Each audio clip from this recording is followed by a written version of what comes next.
नमस्कार मित्रांनो, लग्नानंतर होईलच प्रेम या मालिकेत ट्विस्ट आलेला आहे. मित्रांनो, आनंदाची आणि दुःखाची दोन्ही बातम्या आहेत. एक तर जीवाने ऑफिसमध्ये जाऊन मारामारी केलेली आहे आणि दुसरी गोष्ट म्हणजे आपल्या क्यूट पार्थने काव्याला माफी दिलेली आहे. हे सगळं कसं झालं तर चला पाहूया. मित्रांनो, जीवा खूप नाराज आहे आणि खूप जड अंतकरणाने दुःख मनाने तो ऑफिसला चाललेला आहे. नंदिनीच्या डोळ्यातले अश्रू सांगत आहे की तिला किती वाईट वाटत आहे, तिला किती गिल्ट फील होत आहे, परंतु तरीही ती जड अंतकरणाने जीवाला डबा देऊन ऑफिसमध्ये पाठवत आहे. मित्रांनो, आता नंदिनीला खूप गिल्ट वाटत आहे, त्यामुळे ती आता प्रयत्न करत आहे की काही झालं तरी ती आजींचा हार परत मिळून दाखवणार आणि जीवाच्या चेहऱ्यावरचा आनंद आणायचा प्रयत्न करणार. ती हे सगळं काव्याला सांगत आहे. काव्या तिला समजावण्याचा प्रयत्न करत आहे की ताई, हे बघ, या सगळ्यांमध्ये तू असं काहीतरी नको करूस की जेणेकरून आणखीनच घरच्या हर्ट होतील. कारण तुला माहिती का, हे सगळेजण जीवाने हार विकला म्हणून नाही रागवले, तर जीवाने ही सगळी गोष्ट आपल्यापासून लपवली म्हणून रागवले. कारण लपवाछपवी केलेली त्यांना आवडलेली नाहीये.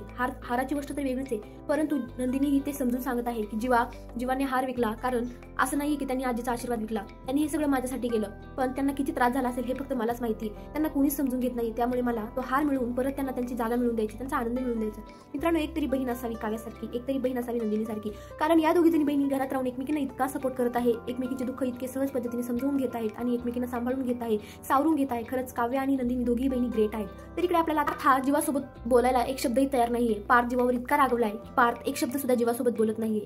बापरे, खरंच. तर मित्रांनो, आता रम्याला तर मात्र चान्सेस भेटलेला आहे. जीवा ऑफिसमध्ये गेल्याच्या नंतर त्या पिऊन काकांना तर खूप आनंद झालाय, कारण जीवा कॉमेडी कविता करणारा, त्यामुळे ऑफिसमधल्या सगळ्यांनाच आनंद झाला. परंतु रम्याने आता ठरवलेच आहे की जीवाची बदनामी करायची. त्यामुळे ती आता विक्रम काकांनी जीवासाठी एक चिठ्ठी पाठवलेली असते, ती जीवाकडे घेऊन जाते आणि जीवाला सांगते की जीवा, ही केबिन आता तुझी राहिलेली नाहीये, त्यामुळे आता तुझा काहीच फायदा नाहीये. तू आता एक या ऑफिसचा म्हणजे काय बोलतात ना, मालक नाही, तर तू एम्प्लॉय झालेला आहे, तुला काही किंमत नाही. त्याची इतकी इन्सल्ट करते. बापरे, म्हणजे जीवाला खूप जड अंतकरणाने आता हे सगळं सहन करावं लागत असतं. परंतु जीवाच्या ऑफिसमध्ये असं काय होतं ना की तो जो काही एम्प्लॉय अशीच असतो त्यांच्या लॅबमध्ये, तो नंदिनीशी काहीतरी बोलतो, त्यामुळे जीवा रागवतो आणि त्याच्यासोबत फायटिंग करायला सुरुवात करतो. दुसरीकडे आता आपला हा क्यूट पार्थ काव्याला सॉरी बोलत असतो. क्यूट अंदाजामध्ये काव्या बोलते, तुम्ही का सॉरी बोलताय? तर पार्थ बोलतो की तुम्ही माझी मैत्रीण आहात आणि आपण मित्रमैत्रिणी आहोत. म्हटलं, तुम्ही मला काय सॉरी बोललं, मी तुम्हाला काय सॉरी बोललं?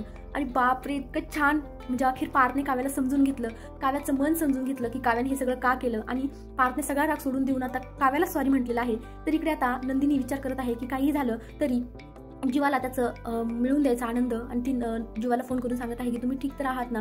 मित्रांनो, खरंच म्हणजे जीवा खूप म्हणजे खूप दुःखात आहे. अशी वेळ कोणावरच येऊ नये. जीवाने हे सगळं त्याच्या नंदिनीसाठी केलं, परंतु त्याला समजून घ्यायला कुणीच तयार नाहीये. आपल्या आयुष्यात सुद्धा अशा काही गोष्टी घडतात, अशी काही वेळ येते की आपल्यालाही कधी कधी कुणी समजून घ्यायला तयार नसतं, परंतु आपण हे कणासाठी केलं, का केलं, हे जर समजून घेतलं तर नक्कीच आपलं दुःख हलकं होईल.